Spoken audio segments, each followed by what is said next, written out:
अस्सलामुअलैकुम। Welcome back to your chemist. तो आज हम हेट्रोसाइक्लिक कंपाउंड्स का एक नया लेक्चर लेकर आए हैं और हम एक नया हेट्रोसाइक्लिक कंपाउंड स्टार्ट करने वाले हैं, date is quinoline.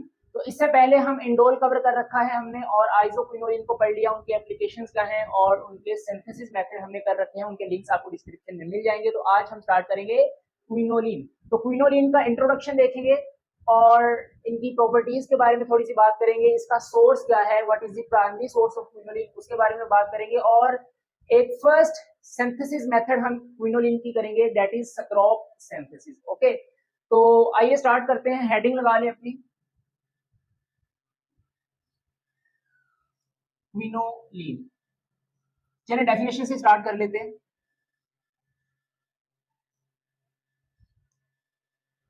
Quinoline is a heterocyclic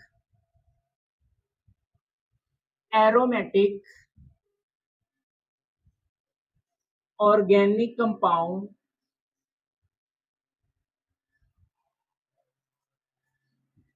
is a double ring structure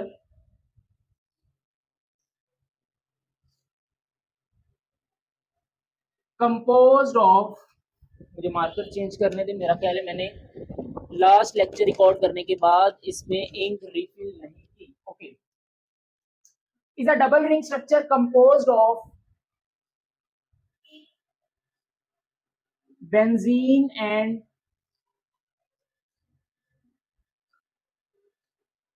pyridine ring fused at two adjacent carbon atom। Okay, अब ये क्या कह रहा है कि आपके पास हेट्रोसाइक्लिक है, एरोमेटिक है, डेफिनेटली ऑर्गेनिक कंपाउंड है, डबल रिंग स्ट्रक्चर। मतलब अगर मैं आपको पहले इसका स्ट्रक्चर बता दूं,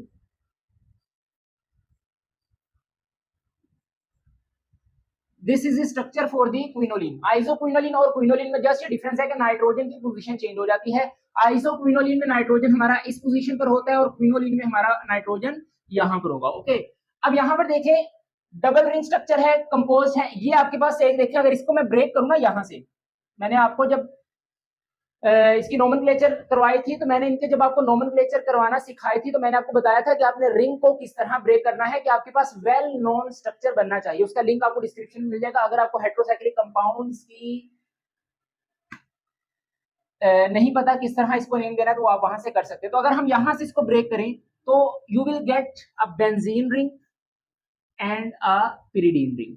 सही है, तो ये दो वेल नोन कंपाउंड बनते हैं अगर हम यहां से इसको ब्रेक करें। तो एक बेंजीन है, एक पिरिडीन है, फ्यूज्ड है टू एडजेसेंट कार्बन, यहां से और यहां से, मतलब ये दो इनकी कॉमन कार्बन है जो दोनों रिंग्स में आती हैं। So this is the definition for the quinoline and this is the structure for the quinoline. अब यहां पर देखें, अगर इसका आईयूपैक नेम देखें तो banjo B pyridine,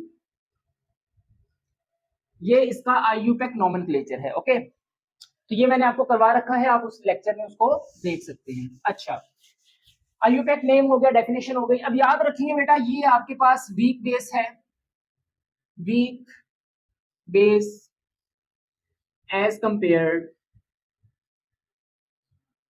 to iso quinoline.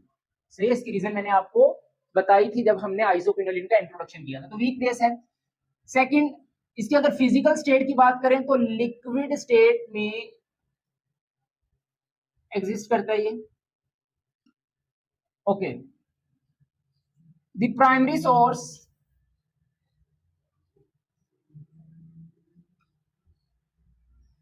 of quinoline is coal tar। Okay, coal tar इसका primary source है जहां से आपको क्विनोलिन मिलती है। ओके, अब यहां पर आप एक हेडिंग लगा सकते हैं कि how we extract quinoline from the coal tar, तो उसको आप समझ लें। तो बेटा होता यह है कि आपके पास जो कोल टार है इसकी करते हैं आप फ्रैक्शनल डिस्टिलेशन, तो वहां से आपको मिडल ऑयल फ्रैक्शन मिलती है। अब आपको पता है कि जब भी हम फ्रैक्शनल डिस्टिलेशन करते हैं तो बॉइलिंग पॉइंट रेंजेस पर आपको डिफरेंट तरह की फ्रैक्शंस मिलती हैं। ओके, बट हम और भी बहुत सारी फ्रैक्शंस होंगी, लेकिन हमें जस्ट मिडल ऑयल फ्रैक्शन यहाँ पर रिक्वायर्ड होती है for the extraction of quinoline. Okay, तो कोल टार की फ्रैक्शनल डिस्टिलेशन करने पर हमें मिडल ऑयल फ्रैक्शन मिलती है।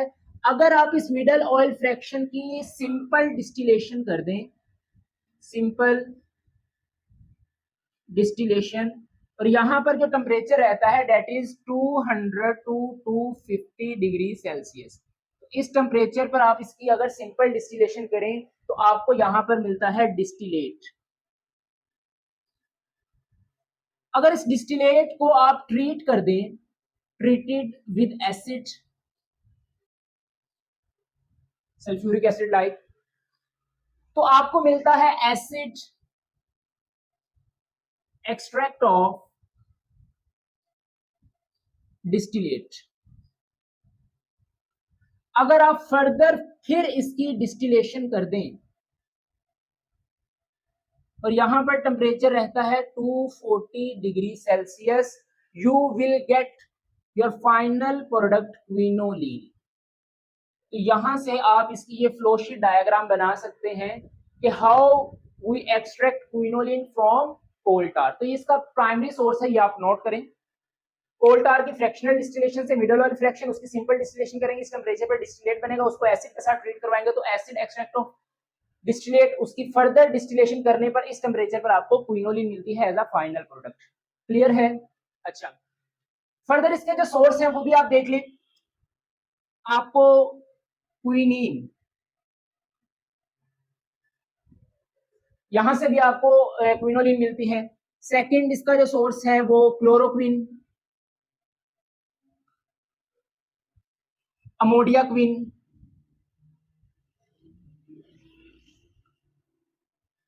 और क्विनिडीन एटसेट्रा। तो ये भी इसके सोर्स हैं जहां से आपको क्विनोलिन मिल सकती है। इनके मैं स्ट्रक्चर्स आपको करवा देता हूँ। बहरहाल ये जो क्लोरोक्विन है, अमोडिया क्विन है, हाइड्रोक्सी क्लोरोक्विन है, ये इसकी एप्लीकेशंस में भी आती हैं, इसको हम करेंगे। ओके, रेज कर दूं, कर लिया? Okay,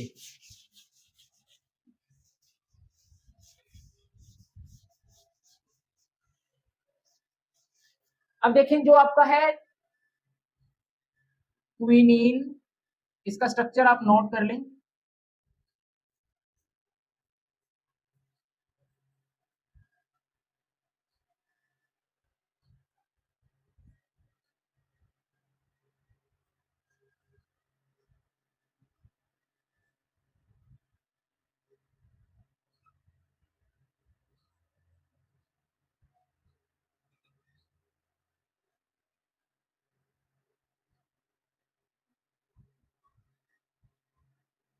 this is the structure for quinine.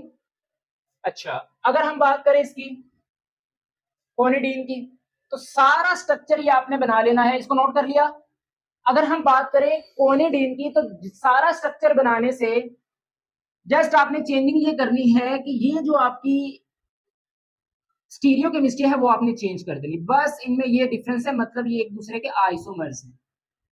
मतलब कोनिन में आपका जो OH ग्रुप है वो लगता है वेज से, ओके, फ्रंट साइड से, और कोनिडीन जब आपका होगा तो वहां पर जो OH ग्रुप है वो आपका लगता है बैक साइड से, मतलब आपका डैश बॉन्ड से उसको आप रिप्रेजेंट करेंगे। तो ये दोनों इनमें डिफरेंस है। ओके, नोट कर लिया। अब ये स्ट्रक्चर किसका बन गया? क्वानिडीन का। सही है? अच्छा, अगर हम बात करें क्लोरोक्विन की, तो इसका स्ट्रक्चर आप देख लें।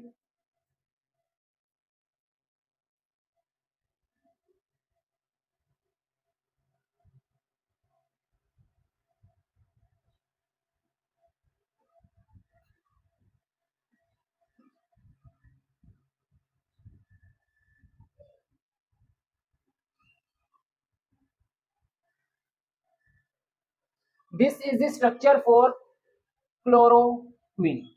सही है? नोट कर लिया। ये आपका देखो, आपको वाज़ेह नजर आ रहा है, ये वाली रिंग किसकी है? क्विनोलिन की तो है। तो ये इसका क्या हुआ? सोर्स हुआ। ठीक है, यहां से आपको क्लोरोक्विन मिल सकती है। अच्छा, अमोडिया क्विन, ये मैं रेज कर दूं। ओके, अमोनिया क्वीन का स्ट्रक्चर क्या होगा इसका?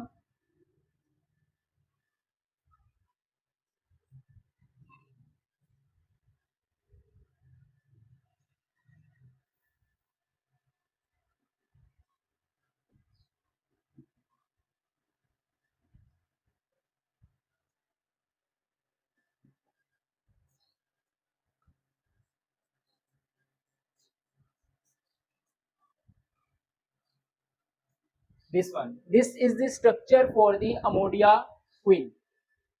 नोट करें, ये किसका स्ट्रक्चर है? Ammonia queen. तो यहां पर भी आपको देखो ये जो रिंग है ये किसकी है?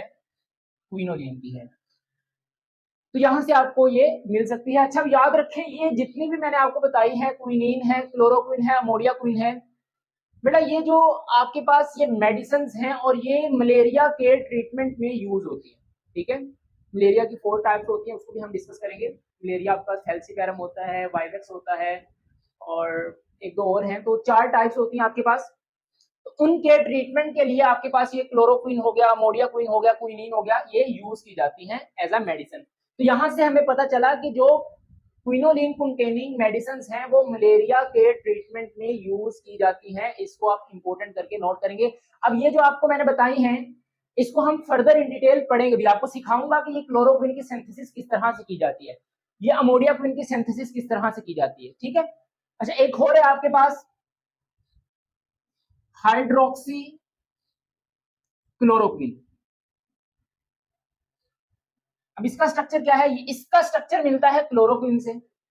अब इसका मतलब हाइड्रोक्सी है, क्लोरोक्विन तो वही है ना, हाइड्रोक्सी होगा तो यहां पर आप क्या करेंगे, सारा स्ट्रक्चर बना ले। इसका स्ट्रक्चर बता रहा हूं, हाइड्रोक्सी क्लोरोक्विन का सारा स्ट्रक्चर बनाने के बाद आप यहां पर ये C2H5 बेसिकली क्या है, इथाइल ग्रुप है ना, तो आप यहां पर लगा देंगे CH2 और यहां पर OH ग्रुप आ जाएगा। सही है, मतलब यहां से एक हाइड्रोजन कम करके OH लगा देंगे तो ये हाइड्रोक्सी क्लोरोक्विन का स्ट्रक्चर बनेगा। ठीक है, तो ये जितने मैंने आपको करवाए हैं इनकी सिंथेसिस में मैं आपको सिखाऊंगा और ये सब आपकी एप्लीकेशन ऑफ क्लोरोक्विन में सॉरी क्विनोलिन में आती है। नोट करें इसको, हरी अप कर लिया नोट, स्ट्रक्चर बना लें इसके, इसको फर्दर हम इनकी सिंथेसिस करना भी सीखेंगे। चलिए,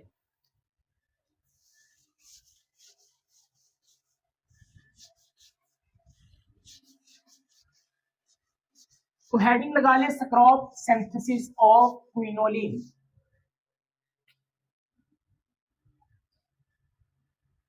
स्क्रॉप सिंथेसिस, तो अगर इसकी डेफिनेशन की बात करें, स्क्रॉप synthesis is used to synthesize the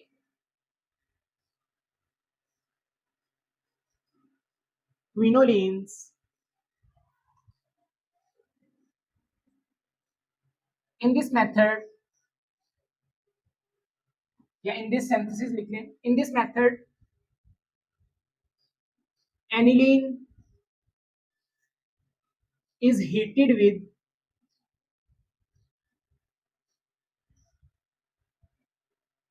glycerol, concentrated sulfuric acid and an oxidizing agent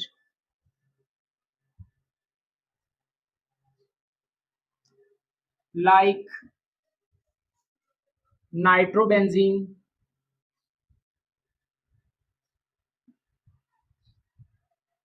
to yield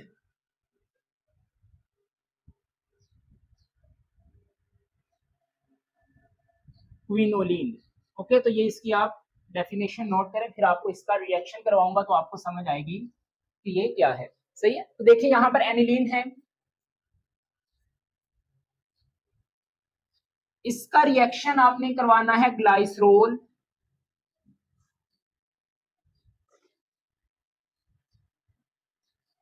और कंडीशन आपने ये लेनी है, the first one is concentrated H2SO4 sulphuric acid, कितना, तकरीबन ये 60%। ओके। अच्छा आपको एक बात बताओ, रिसेंटली हमारे प्रैक्टिकल चल रहे हैं ना यूनिवर्सिटीज में, तो वहां पर ना हमारा जो प्रैक्टिकल हो रहा था, ये कंसंट्रेटेड सल्फ्यूरिक एसिड मेरे पाँव पे गिर गया। ठीक है, तो यार बड़ा, ये सुना तो था कि मतलब कभी ऐसा एक्सपीरियंस नहीं हुआ, इसको पहले भी यूज किया है, लेकिन इसको किंग ऑफ एसिड कहा जाता है, क्रोसिव इन नेचर है। लेकिन ना वो इस तरह हुआ कि वो पिपेट थी मेरे पास, तो इसको जब मैंने सक करके उसको टेस्ट ट्यूब में डाला ना, तो वो एक दो ड्रॉप उसके साथ रह गए। तो जब मैंने उसको रखा, और एक प्रॉब्लम ये थी कि मेरी ये गलती ये थी कि मैंने जब शूज पहने थे वो सैंडल पहने हुए थे। तो लैब में जब भी आप काम करें, ये आपको मैं अवेयरनेस दे रहा हूँ, तो आप ऐसे शूज पहने जो जैसे जोगर टाइप होते हैं, सही है। तो बिल्कुल आपके पाँव कवर होने चाहिए, आपने लैब कोट पहना होना चाहिए आपके। जो ऐसे अगर कोई एक्सपेरिमेंट करें, लाइक अगर आप सोडियम मेटल के साथ एक्सपेरिमेंट करें, तो डेफिनेटली सोडियम मेटल वाटर के साथ बहुत रिएक्ट करती है, सल्फ्यूरिक एसिड के साथ रिएक्ट करती है। तो जब कोई इस तरह का आप एक्सपेरिमेंट करें, तो गोगल्स वगैरह पहने, अपने हाथों पे ग्लव्स पहने, तो फुल लैब इक्विपमेंट आपके पास होनी चाहिए अपने लैब वर्क करने के लिए, सही है। तो हम मिक्सचर एनालिसिस कर रहे थे कंपाउंड की, ऑर्गेनिक कंपाउंड्स की।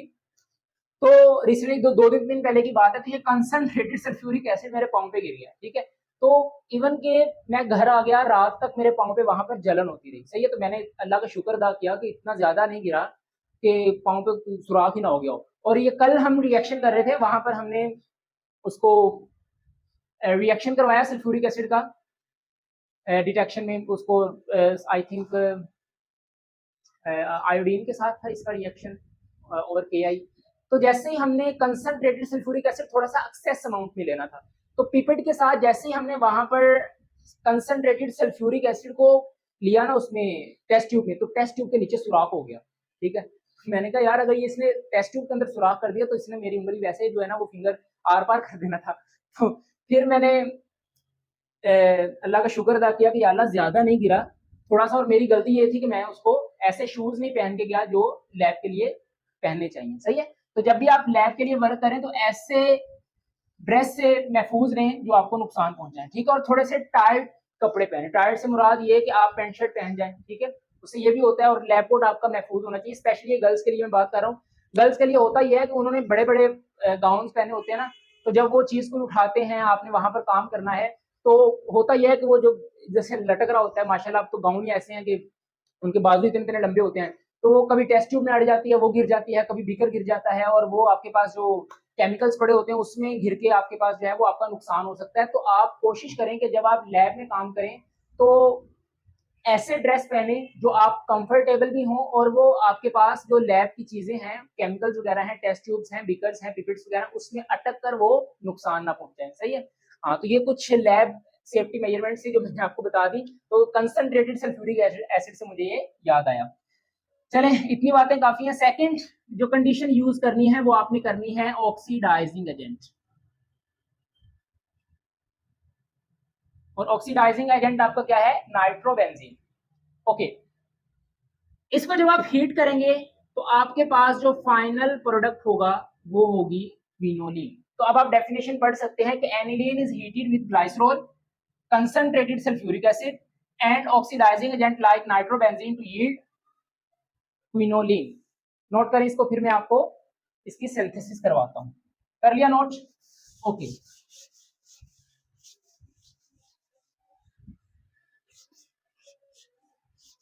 तो बेसिकली स्क्रोप सिंथेसिस ना दो स्टेप्स में होती है। फर्स्ट स्टेप हमने ग्लाइसरोल की ना डिहाइड्रेशन करनी होती है, ठीक है। ये जो ग्लाइसरोल था, फर्स्ट स्टेप में हम ये करेंगे कि ग्लाइसरोल में से दो वाटर मोलिक्यूल्स निकालेंगे, तो उसको हम क्या कहते हैं, डिहाइड्रेशन। तो वहां से आपके पास अक्राइल एल्डिहाइड बनेगा। उस अक्राइल एल्डिहाइड को हम जो है वो एनिलीन के साथ रिएक्ट करवाएंगे और हमारे पास क्विनोलिन बनेगी। सो फर्स्ट स्टेप में हम क्या करेंगे, अपना ग्लाइसरोल लेंगे, और ग्लाइसरोल को मैं लिखने का तरीका आपको बता रहा, लिखिए आप।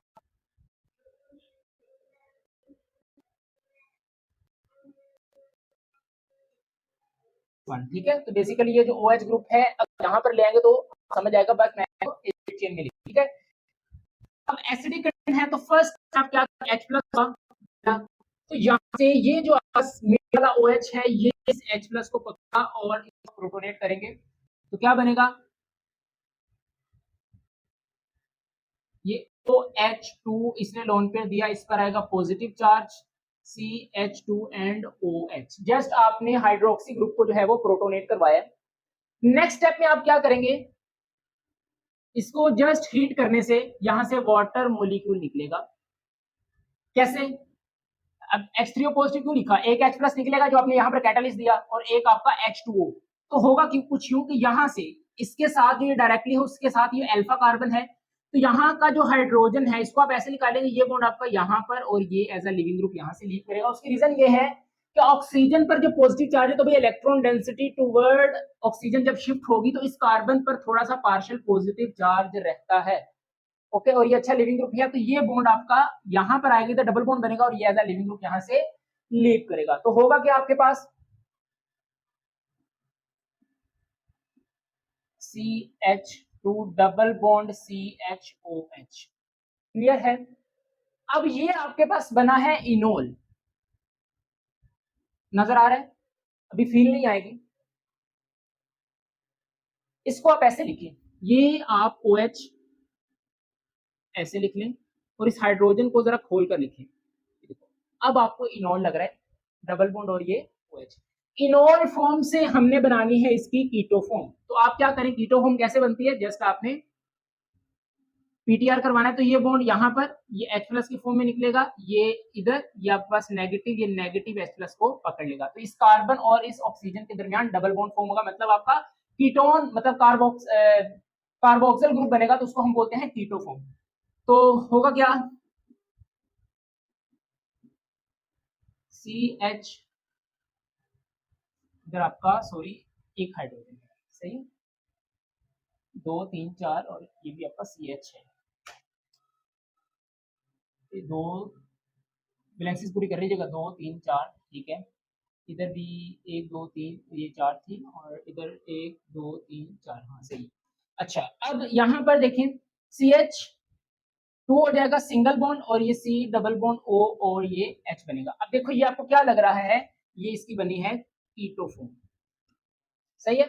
अच्छा, अब आपने फिर क्या करना है कि आपके पास एसिड मौजूद है, तो भाई आप ये वाला जो OH है इसको फर्दर क्या करेंगे, प्रोटोनेट करेंगे, सही है। तो ये आपके पास क्या बनेगा, H2O positive CH2 CH2 C double bond O और H, सही है। अच्छा, अब नेक्स्ट स्टेप में फिर आप क्या करेंगे कि इस ऑक्सीजन के साथ डायरेक्टली ये कार्बन, इसके साथ जो कार्बन है वो अल्फा कार्बन है, ओके। अब यहाँ पर ये जो हाइड्रोजन इसको आप ऐसे लिखिए, सेम वही स्टेप रिपीट कर रहा है, ये बॉन्ड जैसे यहाँ पर आएगा और ये आपका एज अ लिविंग ग्रुप जो है वो लीव करेगा। तो आप देख सकते हैं सेकंड वाटर मॉलिक्यूल यहाँ से रिमूव हुआ है बाय हीटिंग, सही है। तो ये जो मॉलिक्यूल निकलेगा तो ये यहाँ से आपके पास क्या बनेगा, CH2 डबल बॉन्ड CH, सो CH2 डबल बॉन्ड CH, आगे C double bond O and H, इसको हम बोलते हैं अक्राइल एल्डिहाइड, सही है। तो देखिए ग्लाइसरोल से हमने 2 वाटर मॉलिक्यूल्स निकाले, मतलब हमें डिहाइड्रेशन करवानी थी, तो आपके पास अक्राइल एल्डिहाइड बना, इसको क्या बोलते हैं, अक्राइल एल्डिहाइड। अब ये अक्राइल एल्डिहाइड आपके पास रिएक्ट करेगा एनिलीन के साथ और आपको क्विनोलीन एज अ फाइनल प्रोडक्ट मिलेगी, इतना नोट करें। कर लिया नोट, मैं ये रेज करूंगा सारा, ठीक है, फिर रिएक्शन वो एक ही दफा आ जाएगा सारा। तो ये आपका फर्स्ट स्टेप था जहां से हमने ग्लाइसरोल से एक्राइल एल्डिहाइड बनाया। अच्छा, तो अब आप लेंगे अपना एनिलीन, इसको रिएक्ट करवाएंगे अक्राइल एल्डिहाइड के साथ, इसको इस तरह लिख सकता हूं, ठीक है, CH2 CH C double bond O H। अच्छा, अब होगा क्या कि यहाँ पर ये नाइट्रोजन इस कार्बन के ऊपर अटैक करेगा, ये बॉन्ड यहाँ पर और ये बॉन्ड टुवर्ड ऑक्सीजन शिफ्ट होगा, क्या बनेगा, ये आपका बनेगा NH2, इस नाइट्रोजन का बॉन्ड बनेगा इस कार्बन के साथ, ओके। ये वो कार्बन आ गई, ये इधर आ गया डबल बॉन्ड, ये बॉन्ड यहाँ पे शिफ्ट हुआ, आगे फर्दर ऑक्सीजन उस पर नेगेटिव और यहाँ पर आपका हाइड्रोजन, क्लियर है। और इस नाइट्रोजन पर आ जाएगा positive charge due to attack of lone pair. 4 bond बनाया नाइट्रोजन ने तो पॉजिटिव चार्ज आएगा। अच्छा, नेक्स्ट स्टेप में आप क्या करेंगे भाई, देखो नाइट्रोजन पर पॉजिटिव चार्ज है और ऑक्सीजन पर भी चार्ज है, तो आप यहां पर क्या कर दें, प्रोटॉन ट्रांसफर रिएक्शन। तो यहां से प्रोटॉन निकलेगा और ऑक्सीजन के पास चला जाएगा, तो ऑक्सीजन भी आपका न्यूट्रल हो जाएगा और नाइट्रोजन भी न्यूट्रल होगा। तो क्या बनेगा,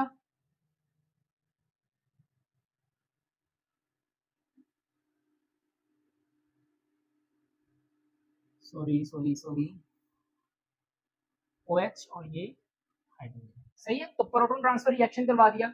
अच्छा, अब बेटा ये भी आपके पास क्या है, इनोल फॉर्म है, ये देखो ना, इन कहते हैं डबल बॉन्ड को, ये इन है और ये आपका ओल है।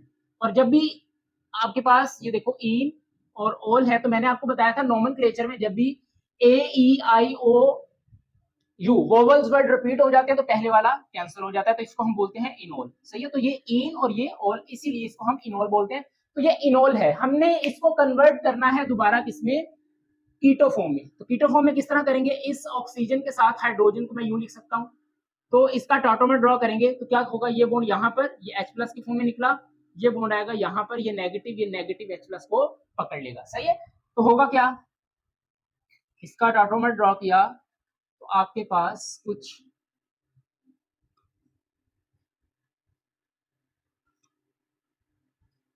ये, अब ये ऑक्सीजन के साथ, सॉरी इधर हाइड्रोजन मैं नहीं लिख रहा, ठीक है, इस कार्बन के पास एक हाइड्रोजन है वो मैं नहीं लिख रहा, क्योंकि जब बॉन्ड नोटेशन लिखी जाती है तो हाइड्रोजन नहीं लिखा जाता, सही है। अच्छा, नेक्स्ट आप क्या करेंगे, अब सल्फ्यूरिक एसिड की प्रेजेंस में है तो आपने इस ऑक्सीजन को प्रोटोनेट करवाना है, तो ये नेगेटिव इस H प्लस को पकड़ता है और ऑक्सीजन पर आ जाता है पॉजिटिव चार्ज।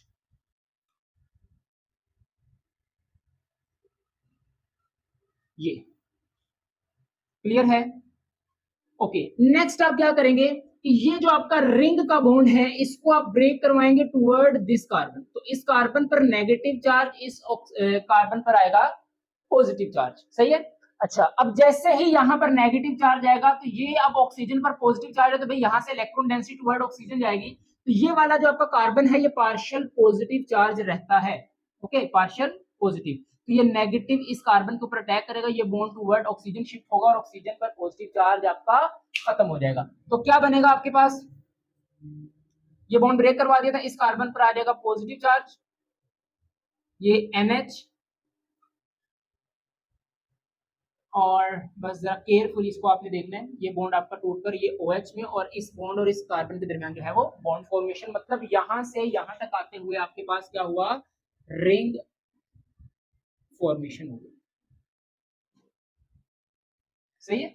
अच्छा, अब आप देखें यहां से यहां तक आपके पास जो बेंजीन रिंग की कॉन्जुगेशन थी वो लॉस हो गई, 6 पाई से 4 पाई में चला गया, तो भैया आप अनस्टेबिलिटी की तरफ मूव करके भैया, तो आप यहां से एक प्रोटॉन, अब देखो इस कार्बन ने 3 बॉन्ड बनाया, 1 2 और ये 3, तो ये बॉन्ड यहां पर हाइड्रोजन है, ये बॉन्ड यहां पर आएगा, इस कार्बन का पॉजिटिव चार्ज खत्म, ये जैसे H प्लस की फॉर्म में निकलेगा, ये OH के जो ऑक्सीजन के लॉन पेयर है ये दोबारा से इसको पकड़ लेंगे, सही है, कि भैया आप किधर जा रहे हो H प्लस, हमें आप दे दो खुद का अपनापन, और होगा क्या, रिंग की कॉन्जुगेशन आ गई वापस, यहां पर बनेगा ये, सही है, और ये बना OH2 पॉजिटिव, ऑक्सीजन ने लॉन पेयर दिए हैं तो उस पर आ जाएगा पॉजिटिव चार्ज, सही है। अब देखें ये H2O पॉजिटिव एक अच्छा लिविंग ग्रुप है, तो जस्ट अब आप इसको क्या करें, हीट करें, हीट करने से आपका वाटर मॉलिक्यूल निकलेगा, कैसे, यहां से आपके पास क्या है, एक हाइड्रोजन है, तो ये बॉन्ड आएगा यहां पर और ये यहां से निकलेगा, मतलब H3 पॉजिटिव की फॉर्म में ये यहां से निकल जाएगा, और इस कार्बन के दरमियान पॉजिटिव चार्ज, सही है। अब देखो H3 पॉजिटिव क्यों, कि भाई एक जो आपने ऐसा कैटालिस्ट दिया था वो आपको दोबारा यहां से वापस भी तो मिलना है, एक वाटर मॉलिक्यूल निकलेगा, तो ये एक H प्लस है, कैटालिस्ट जो आपने दिया था वो आपको दोबारा रीजनरेट भी तो करना है, तो यहां से water molecule in the form of H3O positive निकलते हैं, या इसको यूं नहीं लिखना आपने, तो यूं लिख ले, ये वाटर मॉलिक्यूल डिहाइड्रेशन और साथ ये -H प्लस हुआ, ठीक है, जो कैटालिस्ट लिया था। अच्छा, इधर आपका डबल बॉन्ड फॉर्म होगा,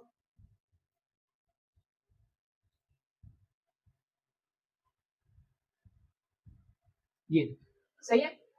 अभी तक देखिए हमने नाइट्रोबेंजीन का यूज नहीं किया, अब आप करेंगे, सही है, ऑक्सीडाइजिंग एजेंट है। तो अब आप बेटा क्या करेंगे, यहां पर नाइट्रोबेंजीन